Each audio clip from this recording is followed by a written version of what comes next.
You're the first turban-wearing cardiologist in Canada. Right. I was the first trained here in Canada and was the first turban cardiologist to graduate from a Canadian program. So where does the contract say or agreement say an international doctor cannot be allowed to specialize in certain areas? This fight has for not only for me, it is fight for everyone. Everyone is equal. You cannot discriminate against anyone. If we are Canadian, we are Canadian. So you have to pay a price for fighting for others, so be it. I'll pay the price. But when I'm 80-year-old, 90-year-old, when I get up in the mirror, see my face, will I be happy? What do AI, heart health, and a Ferrari paint color have in common? One man, Dr. Anmol Kapoor, Canada's first turban-wearing cardiologist. He's the founder of BioAro and Dilwalk. And let's dive in and find out exactly how all this comes together. Anmol, welcome to Tea Talks. Thank you so much for having me. It's an absolute pleasure. It's an absolute pleasure. You've accomplished so much. There's so much to talk about. Ferrari naming a color after you and all the accomplishments that you're achieving. So why don't we start with your journey? How did all this start? Well, it all started from Punjab, from Nabha, where I've been born, and from there moved to Russia, Siberia, lived there, and then moved to Canada. Along the way, people I met, and they inspired me, they guided me, and the challenges I faced in humanity, and in my own upbringing, in my own growth. So the challenge I was facing. So as I was solving those challenges for myself, so that's where I noted that the things I'm solving for myself, these are problems for everyone else along the way. So why don't we start solving for everyone else? That became a business, that became a passion, that became a hobby. Amazing. So it doesn't feel like work at that point then? It is not. Yes. No, that's incredible. I want to touch on something that makes the community proud. And when I say community, you're the first turban-wearing cardiologist in Canada. Right. I was the first trained here in Canada. I did my cardiology training in Winnipeg, internal medicine residency in Edmonton, and was the first turban cardiologist to graduate from any Canadian program.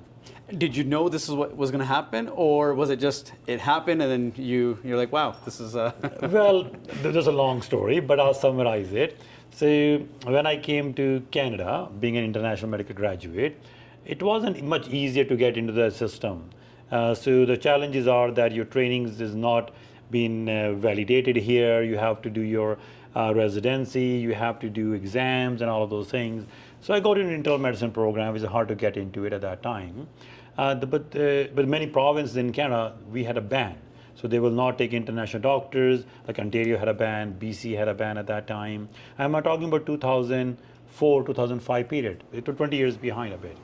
So around that time, there was challenges. So Alberta became the first province. They said, okay, we are looking for a shortage of doctors. We need some specialists. The opportunity came in. I applied. I got a residency position. Became one of the chief residents at that time. So, but the journey, that's where everything became interesting. That I wanted to do specialization, but I was not allowed to do specialization. The way we as international doctors are not allowed to practice in BC or to get trained in BC or Ontario or the other provinces. Also had a rule at that time, yes, we can pick you for internal medicine, but we cannot let you do any specialization after that. That is only for Canadian graduates. So that's where the fight happened with the system, and I asked the system, did I do anything wrong? So am I inferior to anything? So they said no. So if you pick me as one of the chief residents, it means I'm one of the best performing residents in the system. They say yeah. So then why is the limitation? So where does the contract say or agreement say an international doctor cannot be allowed to specialize in certain areas? So the fight happened with the University of Alberta Edmonton system. My program director, he fought with me. He stood by me. I was fighting for truth. And the system come back to you as a compromise. They want to bribe you certain things, and they say don't fight. Then I said no. This fight has for not only for me. It is fight for everyone. It's an equality for everyone. Once we are Canadian, we are Canadian. There's no discrimination where you came from. Yes, it is a challenge. You pass your exam, you get in the system. After you're equal. You're equal as any other doctor in the system. So why you have a discrimination within the system at that level? So the fight went further, and they said, okay, we can let that happen for you, but not for everyone else. I said, no, I want to get everyone done. Amazing. So at that time, but they said, but no cardiology, just everything else in Alberta. I said, no, why not cardiology? It's a 3-year program. We only have funding for 2 years. I said, I can pay for third year. I was Saudi friends were paying for their own funding from the government. Right. I can pay my own funding if you guys need it to be. So no, we cannot do that happen. So that fight went further because of that. So I said, okay, I have to become a cardiologist now because system has to learn. System has to open up that everyone is equal. You cannot discriminate against anyone, and just you cannot have a bias against where they train from and what kind of skin color they have, the language they speak. Once they pass the exam or once they got a PR, once they're a citizen, they're carrying a blue Canadian passport, they are Canadians. Absolutely. They have equal rights. They should not have a discrimination they should be facing. So I had to take this fight across Canada, and then eventually other provinces had to change the rules. Other people took this fight further, and they kept moving and moving. I do see a lot of progress happen now. Amazing, amazing. And to your point, the fight isn't about the color or where you're from. It's about the accreditation. Yes. If you can pass the examination, if you pass the test, you've qualified. What difference does it make where you're from and what you speak and what your color is? Exactly. Yeah, absolutely. Amazing. So kudos to you for doing that. And how long did this fight last? It was about a 2-year progress at that time, and I was still resident. You can imagine the stress I had to go through it.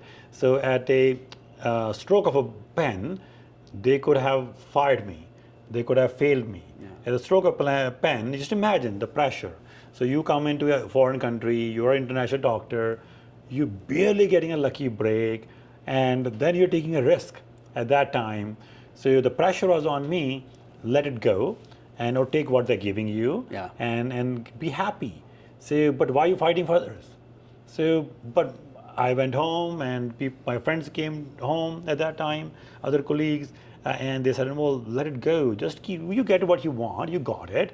But when I'm 80-year-old, 90-year-old, when I get up in the mirror, see my face, will I be happy? Yeah. I will not be happy that when I had an opportunity, I fought it through, but other doctors will be coming after me, and they may not have this opportunity. I'll be able to be happy for time being, but long term, I'll be sad. And I'm going to close doors for so many people behind me.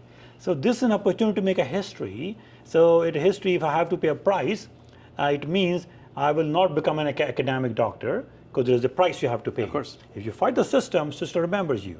System has a long memory than an elephant. System never forgets you, okay? So system has not forgotten me still. But there's a price you have to pay. You have to pay a price. Someone has to pay a price. Absolutely. So being what we are Sikhs, what we believe in justice is, and if you have to pay a price, so Guru Sahibs paid a price. So they were my motivation. So you have to pay a price for fighting for others. So be it. I'll pay the price. And this goes right to values, core values, Yeah. right? It's about who you are. It's what defines you. And when you go through these moments, this wasn't going to be your first fight, and it's not going to be your last. No. Right. And then fight continues. When I was the only doctor studying in Russia, in Siberia at that time, and then I'm start practicing. There's a challenge there. Then you still practice. There's a challenge there. So when you launch a new company, new technology, there will always be a challenge there. So there's always a fighting because who you are. You look different. You are not fit into the traditional system that has been created. You look different, you do different things, you do out-of-box things, and the system doesn't like that. So it doesn't matter what the system is.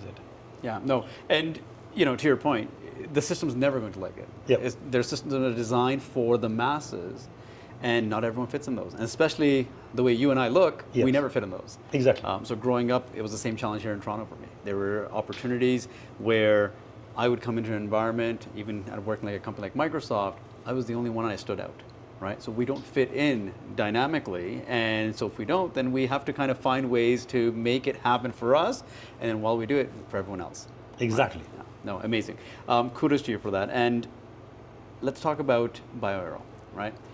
You developed, so you got into cardiology, you got into all of this, and then you started to take it further, right? Tell me about this organization you built. The purpose in medicine I came in was to make someone's life better. Either a person, or could be masses, could be people across the globe. So if I have a power to change someone's life and it doesn't cost me much, why should I not take that step forward? And sometimes science is still maturing. Science still does not have the answers yet. So we have a feeling of it. So I graduated as a cardiologist. and started my first venture as advanced cardiology. At that time, it was challenging. No one wanted to do it, so it was successful. So from there, I was still coming across patients coming in, and they have problems, heart failure. We don't have an answer why. They still have a premature heart disease. We don't have an answer why. We come across South Asian community being a high risk for developing heart disease, and we will say, well, it's genetics. But that's about it. Is this an only answer we want to give them? Right. So without having any proof and evidence behind it. So having this idiopathic label, which is a very common word, anytime a doctor doesn't understand anything, they'll call it idiopathic. Okay. So idiopathic pulmonary hypertension, idiopathic cardiomyopathy, whatever the reason we don't know. So doctor's an idiot and patient's pathetic. So we don't know. So we want to look really educated. We call it idiopathic. But we should find an answer. The answers are not in the traditional system sometimes. They are into the cutting edge science, into the omics, into an AI, and we should be using those cutting edge technologies into everyday practices. By the time you discover something and implement in a human level, it is a 10-year lag period. So in 10 years, so many people will die. Absolutely. And is it worth the delay?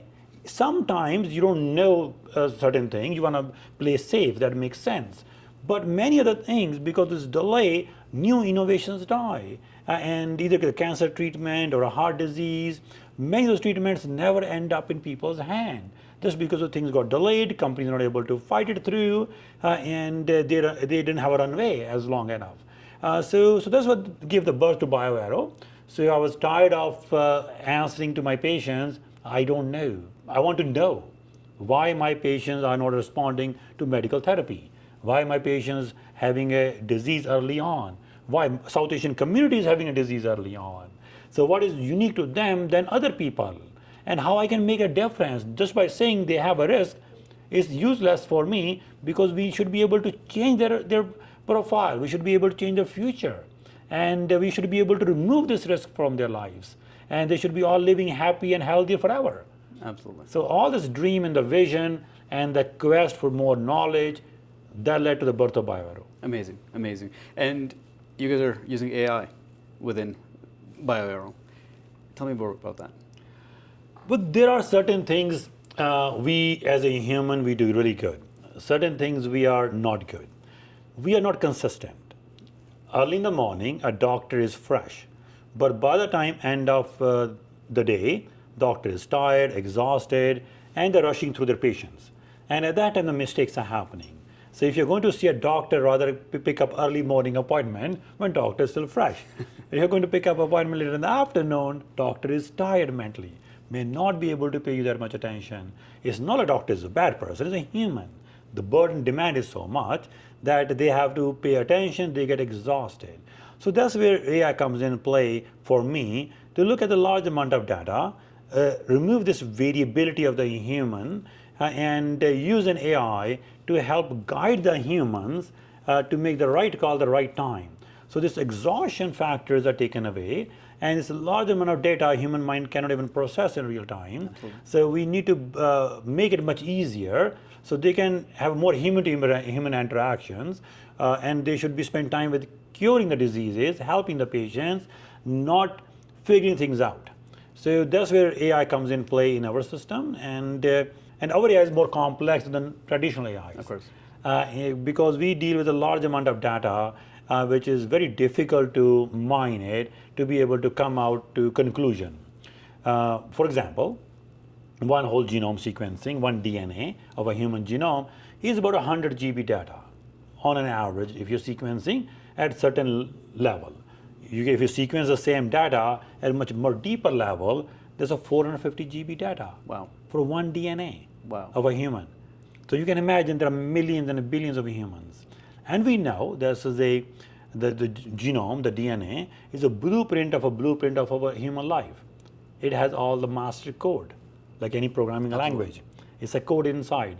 So if you understand the code, and the diseases can happen, and we'll be able to perhaps prevent some of those diseases, find some answers, and as in Sikhism we say, that we have answers, we have to seek an answer within ourselves. Absolutely. So within ourselves, our DNA.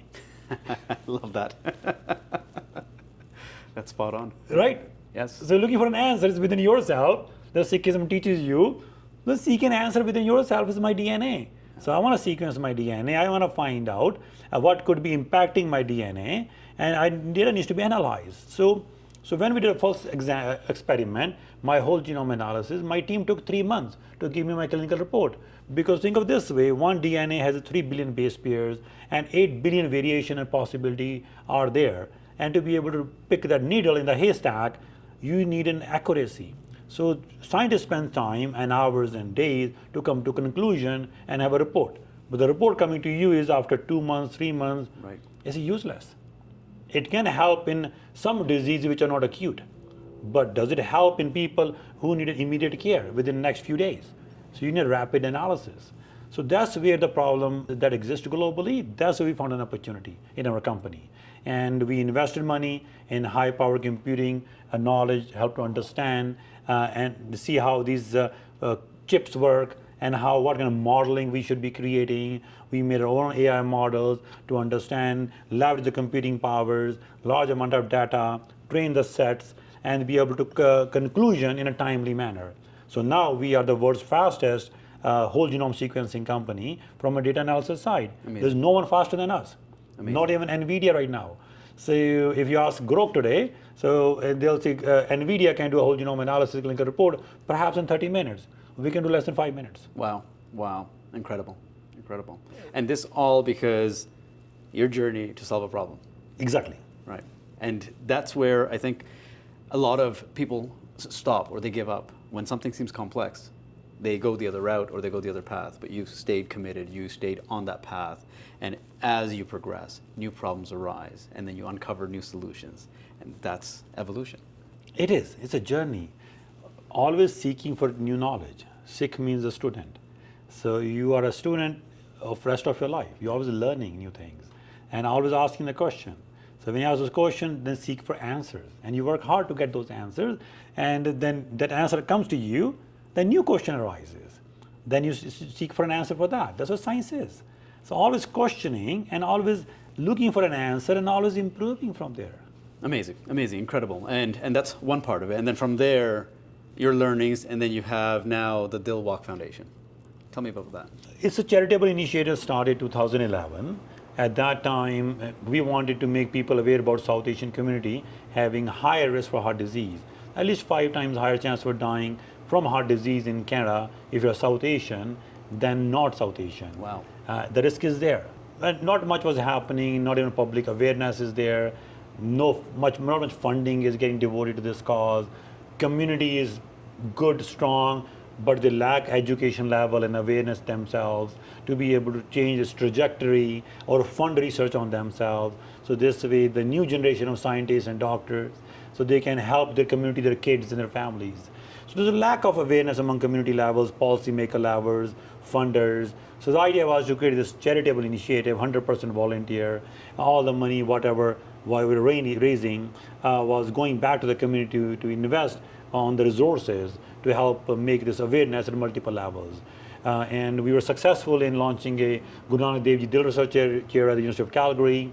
It's a $1 million project we completed right before COVID. And we funded many brilliant minds, some of them now graduating as emergency room doctors or nurses, the top researchers now. They got funded through that initiative. And that seed we planted, I'm hoping that there'll be multiple more seeds people are planting like that. And so we can have a forest around the world, around the earth. So now these people are working, could be UK, could be in Africa, could be in India. They're seeking answers why South Asian people are dying early from heart disease. Mm-hmm. And what kind of cures we can find for them so there is a level playing field for everyone. When we look at health, heart health, a lot of times it's reactive. People are coming in because there's some sort of symptom and then they're getting assessed. What measures are being taken right now to make that proactive? Well, measure from personally from my side or measure from the community side? From the healthcare system side, I would say. Well, healthcare system, there's no healthcare system, okay. First of all. There's a disease care system. We call a word healthcare, that itself is a wrong word. Because tell me one system in Canada that its job is assigned to keep you healthy. There's no system. There isn't. Yeah. You can go in Ontario, you can go to BC, go to Alberta, Quebec, name one quote-unquote health system that actually job is mandated to prevent occurrence of disease, delayed onset of disease, make sure they invest money in the primary prevention. No one is doing it. It's all reactive. All reactive. The system is pick up a disease. How do doctors get paid? Diagnosing a disease. And how do pharma companies get incentivized? By finding a treatment for the disease. So the system is made for disease, so it's a disease care system. So you can call Alberta disease care system, Ontario disease care system, okay? So now you have a disease care system, there's no incentive to prevent the disease. And there's no incentive for users of the system to prevent the disease. So we have to change the thinking. We have to change the concepts that diseases are happening. We understand why they're happening. We know multiple sclerosis, for example, many times we thought it's autoimmune. Now we have better understanding it could be linked to the virus. So same way many diseases we misunderstood before, we have more knowledge. So we can truly implement preventative strategies. We can implement multi-omics way of healthcare, have more data, incentivize people to go to exercise, incentivize people to eat more fresh fruits and vegetables. They should be more cheaper than other foods out there, and perhaps there should be education level, and hyper-processed food should be reduced as much as they can be. And there should be strict compliance also. There are many doctors right now telling me, Anmol, lots of patients coming to them with liver failures. And they're finding that these people are going to these natural food stores or Indian grocery stores or Punjabi grocery stores. They're buying these Ayurvedic, quote unquote, they think is a natural, but essentially they're putting heavy metals inside, they're putting steroids inside, they're never labeling anything, and they're getting through as a supplement route through CBSs, there's border security. No one is checking them, no health care is there, and people believe this is clean and healthier. They're buying, they're killing their livers with the cobalt, lead, and mercury, all of those things people are ingesting every day. And they have no idea. They have no idea. And no one's talking about it, no one's reporting it. No, you tell me, how do you prevent that? Education, awareness, there's a Health Canada, make sure laws implemented at the lower level. And ask every vendor who's bringing the supplements, they should be mandated, every grocery store should be mandated to ask the safety certification.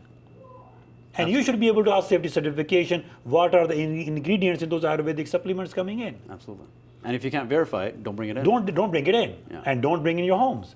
So very simple things can be implemented. You don't need an AI for this. No, absolutely not. This is right. This is common sense. It's a common sense stuff.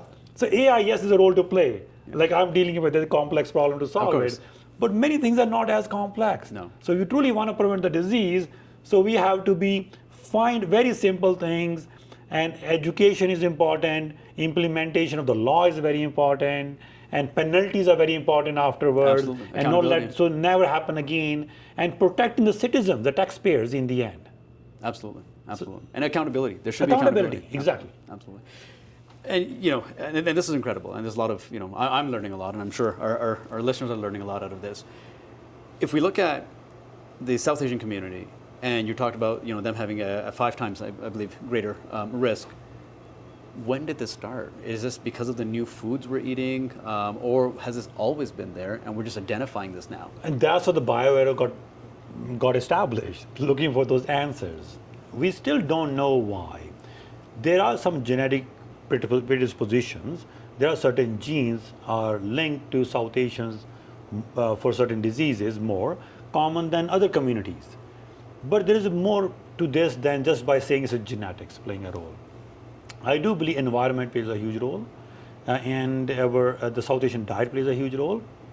There's a culture of not exercising, there's a culture of being lazy, and a culture of always consuming high processed foods.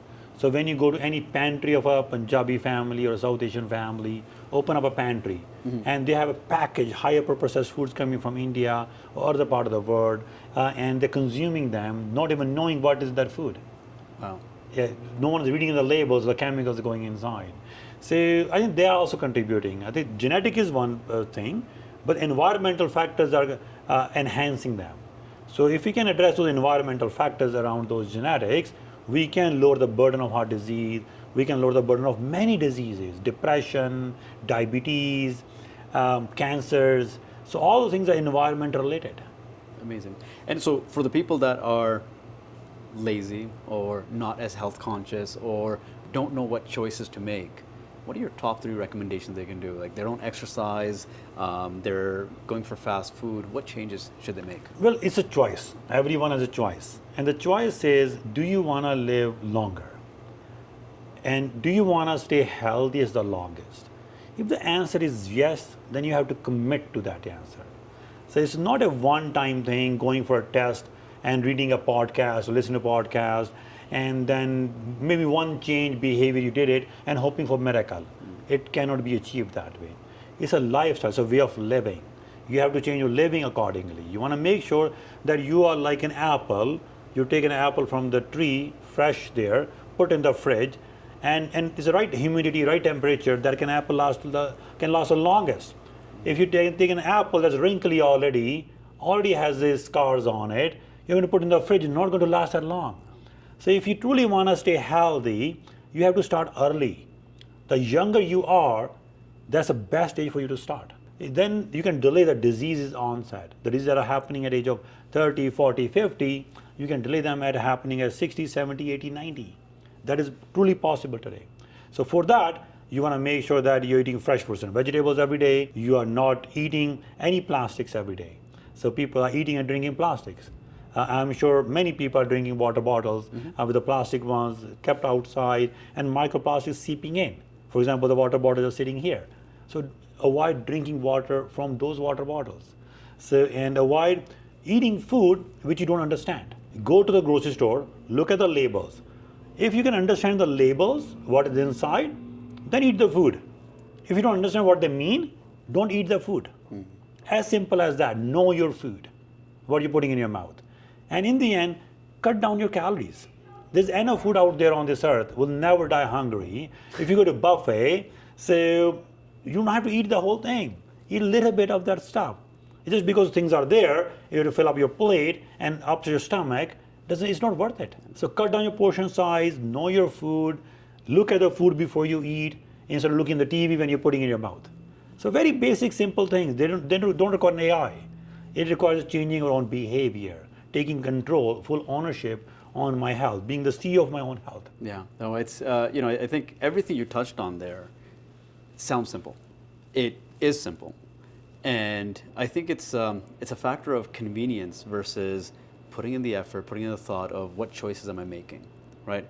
We, grabbed some tea right now, and I saw you not take the plastic cup, and you went right to the ceramic cup. It stood out. I saw that, right? And those are little changes that we all can make and apply, but we go for convenience. Oh, it's right there, and it's set up. The system is designed for convenience because they want to sell their products, they want to move things faster, and make things easier. We're on the road, we grab fast food, we grab whatever it is. It's highly processed, like you said, right?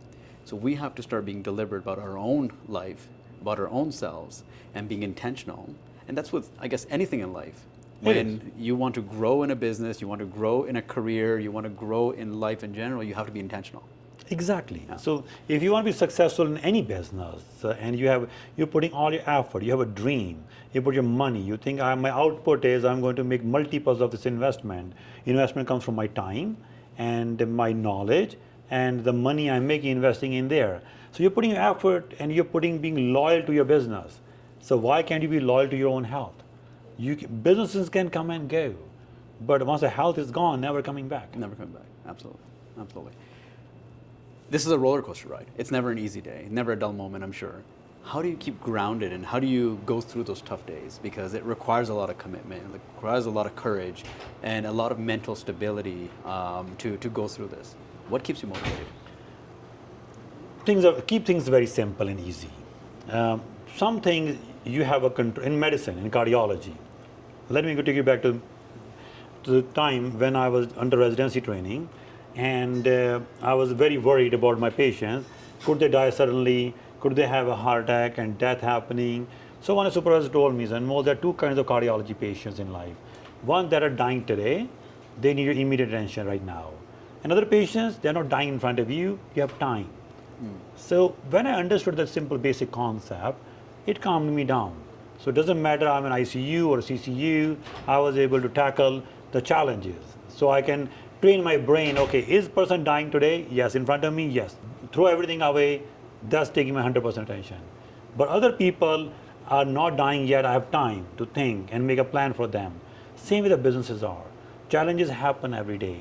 Some might be immediate death equivalent and you need to pay attention. Yes, you have to drop everything, go there. But other time you have to take a time off, take a breather. It's very important. Don't get consumed yourself into certain things that are not under your control. Be worried about things which are in your control. If they're in your control, then why worry? Yeah. You can change them, you can manage them. Things that they are not in your control, then why worry? But you cannot change them either way. Absolutely. So simplify things and sometimes let the journey. So it's your destiny. You're supposed to be successful. You're honest to your cause. You're working hard. You're staying focused. You will succeed. No one can stop you. No, absolutely. Accepting what's happening around us. It's one of the cores that I've adopted over the past few years, and in Sikhi we call it hukam. And once you accept that, everything becomes easy. Yep. A lot of people approach me and they're like, how are you positive all the time? How are you always not stressed or not panicking? And to your point, the things I can control, I am aware of. The things I cannot, that's hukam. There's nothing I can do about that. Yep. So why not accept it and then strategize around it, Yep. rather than playing the blame game. Why is it raining outside? Why is it this outside? Why is this? I can't do this because of that. Let all that go. Yep. If it's Yep. raining, you adapt. Right. Exactly. There are solutions for every problem. And no problem is bad enough that can all be solved. There's always a solution. Absolutely. Absolutely. Incredible. I mean, I've taken so much away, but one thing I want to touch on, Ferrari. They named a color after you. Yes. That's something many people will never get to achieve or accomplish. What happened? It's a passion. And Ferrari is all about passion, and it's not something you buy. You can buy in Lamborghini, you can buy in Rolls Royce, you can buy any other car company globally. You can just pay them extra money, they can name a paint after you, or whatever you want to do that. Ferrari is very special, they're very unique.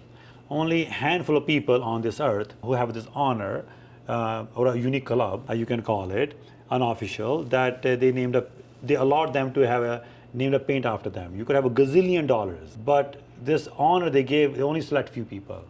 How and when, it's all heat of the passion. So I was in Italy, went to design one of my Ferrari pieces at that time. It wasn't like a big Ferrari buyer. I only had one car before. Right. So I got allocation, and so I asked them if I can go to Ferrari factory tour and design this car. Took my kids there, and they were little. So when we arrived, and the Ferrari factory said the kids cannot come inside the factory, they can come to the design studio. I said, why? Because the insurance company doesn't cover anything younger than 14. Okay. So kids are like 8 and 10. Okay. So I said, okay, what do we do? If you don't mind, we can get them babysitting in a Ferrari museum. So then they assigned someone, and the kids were babysat in the Ferrari museum among the amazing cars. So then we went for the tour. From there, we went to design studio, and we're designing the car, and my wife wanted to have a little bit of different shade of the car. We're designing it. We spent 2 hours. That's the only time they gave us. In those 2 hours, I looked at the car, what we designed it. They looked at my face, and they said, "You don't look happy, aren't you?" I said, "Yeah, I'm not happy." So I said, "Why, Dr. Kapoor, what's going on?" I said, "If the car you were designed right now on TV, I got done in Calgary. Like I brought us Bambino, the kids, and the whole family there, Yeah. and I'm immersing myself. Like I want to design something which people take a picture one day. People want to talk about that thing. So there's so much passion moment happen, and they knew about what I do because they were funding Dilwa Foundation. We did a fundraising event in Calgary. So the Ferrari factory knew the fundraising event happened at the dealership there. Okay. So they had some idea what I do. Obviously, they have Sure. a amazing data system created. So they knew what I do. So as the heat of the moment, the passion going on, and I was honest. Look, I came to Ferrari looking for a car that people take a picture one day. And they say, okay, let's scratch everything. You go to lunch, we come back. We'll shut down the factory if we have to. We'll not leave until you're happy. They have never done that before. Wow. So we are sitting there, and when everything was designed, they said, which color you want, which color you like. So they have like hundreds and thousands of colors there on the wall. So I said, I looked around, walked around, then I said, no, I don't like any of those. Love it. Always challenging the system. Challenging the system. It's just, and okay, there's something unique problem. We have to deal with this now. Right. So okay, so what do you do? I said, my wife I want red, and she wanted to have some orange color shade to it. So how do we do that? So none of the colors have that. Right. So okay, so why don't we consider making a new color? I said, okay, let's make a new color then. Wow. So let's start doing that. So then we're playing with some ideas. Let's take Rosa Corsa, I want a Ferrari red, and from there we wanted, okay, how do we make red color look like orange? So then let's put a gold flakes inside. So when in the sun shining, it look like a shimmery orangey color. So this way, my wife could be happy, I'll be happy. So we get a car one of a kind. So they have never done those kind of things before. Now it's quite common. You can see shimmering colors paints. Yes. And that was the first time they were doing this. And they wanted to take a risk, but risk was mine. Obviously, it's my car. You're going to have the car. Exactly, have the car. So they said, we'll do it. We have never done it before. But then they came back, but we have another problem. I said, what's the problem? What should we call this paint? The new paint got created. So I said, what? Then I was going to say something. The person on the side said, from the factory, would you mind? It will be honored if we call this, name this paint after you. Wow. And we call it Rosa Kapoor. I said, wow, why not? Yes. So this is how it happened. Incredible. It's a moment. It wasn't something I was fighting or buying for it. It wasn't something they were trying to sell me. It is one of those things happen when you are passionate. When they are passionate, your teams are passionate. That's when miracles happen. I'll go back to Hukam, right? You let things happen. You accept how they're happening. You didn't accept what was happening in terms of the choices you had. You asked for options. So it's raising your voice against the normal that's out there, and new things open up.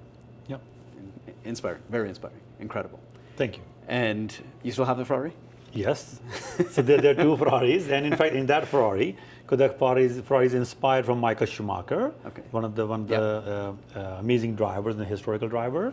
So the car has been autographed by his son, Mick Schumacher, who was at the time with the Ferrari Academy, and Charles Leclerc is currently still driving the Ferrari, and Sebastian Vettel, he was a 4-time world champion. He was with the Ferrari at that time.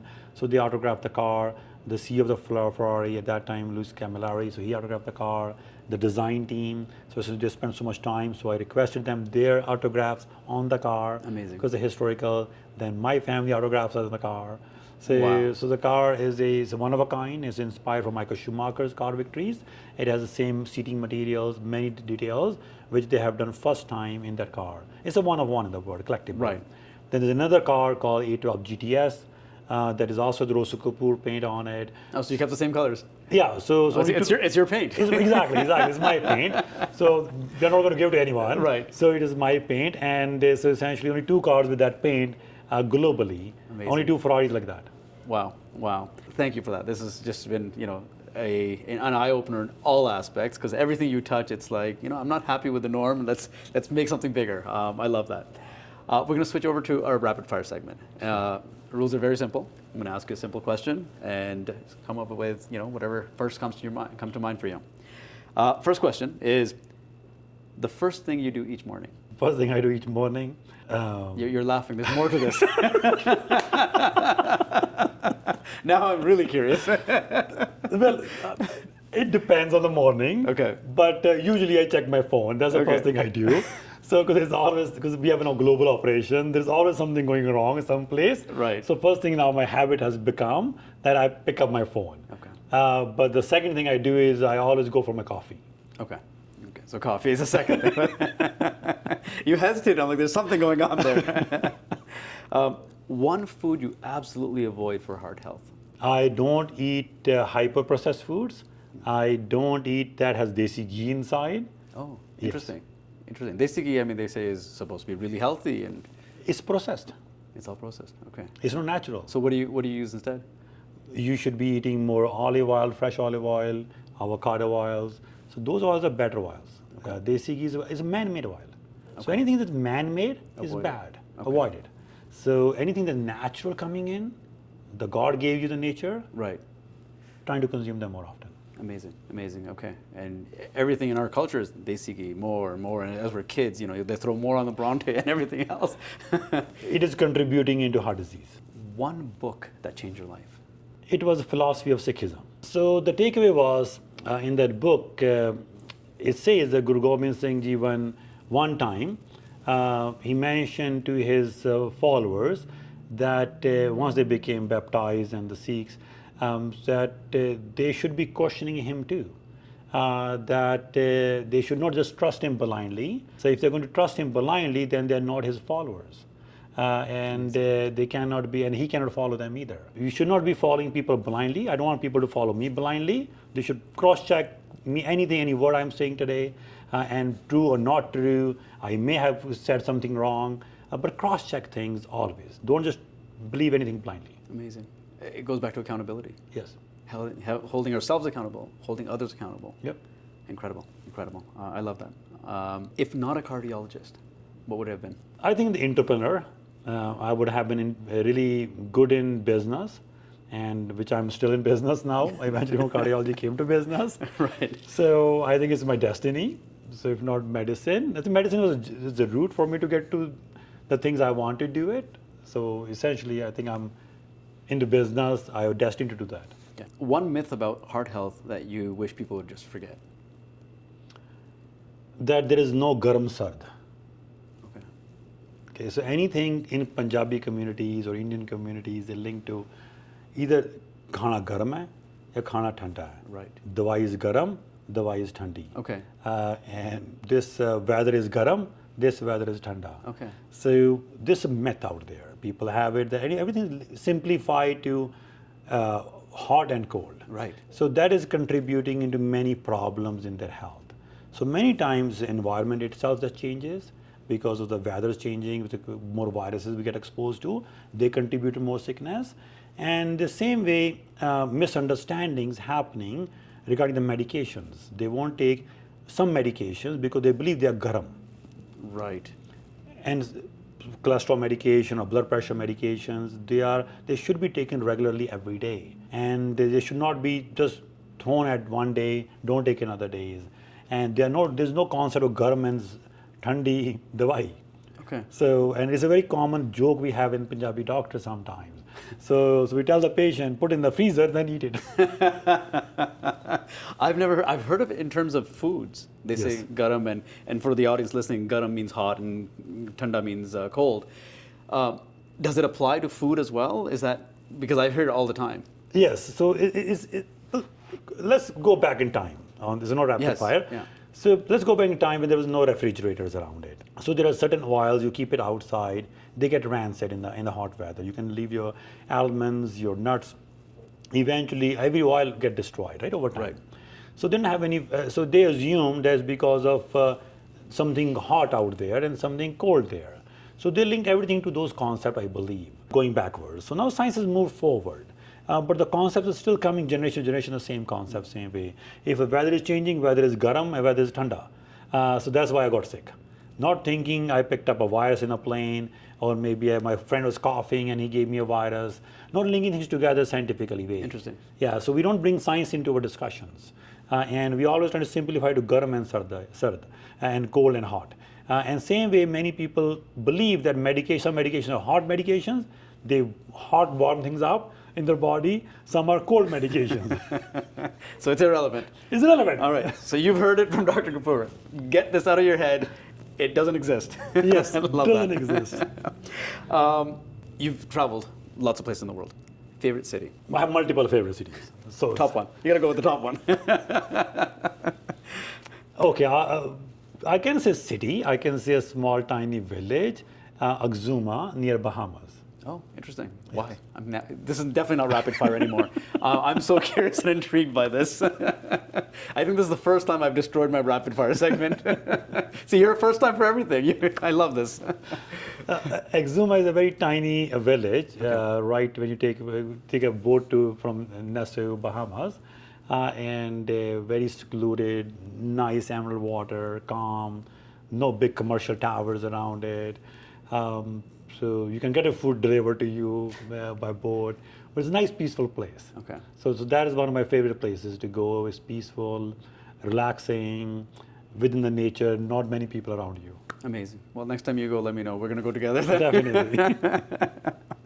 My last question. If animals could talk, which one would you want to have a conversation with? With the dog.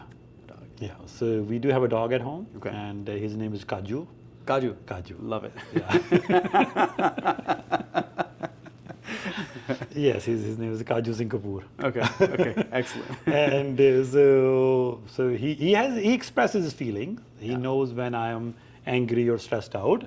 So he knows when I'm happy mood. He comes to me. He wanna talk to me somehow. He has eyes. He has a behavior. He moves his hand towards me when he wants to come towards me. But I think, if anything, I wanna know what he's feeling. I want to talk to him. Right. So something, if I could do, that would be it. Amazing. Amazing. Well, thank you very much for being here. This was, an incredibly enlightened conversation. Something I've never done before. We've never talked to a doctor. We've never had a doctor on the show. And I've learned so much out of just, this segment here. I'm sure our audience has as well. Any final words for our folks that are listening in? No, thank you so much for inviting, and it's an amazing show. And do share your feedback. And all the discussion we had were honest. So thank you for enjoying them, hating them, liking them, not liking them. Still share it with everyone. And the hard work he's doing, please do spread the word. Thank you very much for joining Tea Talks. For those around the world, thank you for tuning in, and keep on inspiring. All these myths, my friend, please throw them away. You have blown my mind. I love this. I love this. So nothing. हवा कितों लगी यार लोग motorcycle दे -20 ਦੇ ਵਿੱਚ ਵੀ ਘੁੰਮਦੇ ਨੇ ਉਹਨਾਂ ਨੂੰ ਹਵਾ ਲੱਗਦੀ ਨਹੀਂ ਕਿਤੇ. Oh my God. So what happens then? Is it just, they just tie it together? Basically, our people were so simple. They were not scientific thinking. And they somehow, I have a belief that some smart person who told them everything linked to the weather. Got it. And the only way to explain to them was the garam and cold, and hot and cold. And I think they took that concept into everyday life. Okay. And they started believing it. So Instead of using their mind and the science. Right. So they simplify their life that way. So similar to the idiopathic. Same thing. Not knowing an answer. Yeah. So I want to look educated. So do this. Do this.